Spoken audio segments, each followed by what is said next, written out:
Singapore 704 square కిలోమీటర్ల విస్తీర్ణంతో south ఆసియాలో అతి చిన్న దేశం. జీడీపీ ఆధారంగా ప్రపంచంలో 18th రిచెస్ట్ కంట్రీగా ఉంది.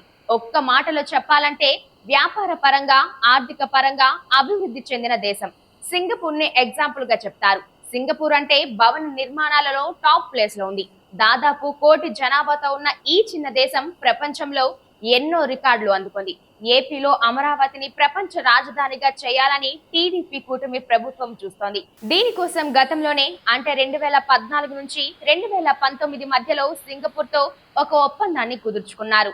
అయితే వైసీపీ అధికారంలోకి వచ్చాక 2019 అక్టోబర్లో ఆ ఒప్పందం రద్దయింది. మరోసారి అమరావతి అభివృద్ధి కోసం ముఖ్యమంత్రి చంద్రబాబు సింగపూర్ కొలాబరేషన్ కోసం ప్రయత్నిస్తున్నారు. ఈ నెల 26వ తేదీన సింగపూర్ వెళ్లిన చంద్రబాబు, ఆయన మంత్రులు, అధికారుల బృందం 27 నుంచి 30వ తేదీ వరకు 4 రోజుల్లో 26 మీటింగ్స్ లో పాల్గొన్నారు. టాప్ కంపెనీలకు ప్రెజెంటేషన్ ఇచ్చారు.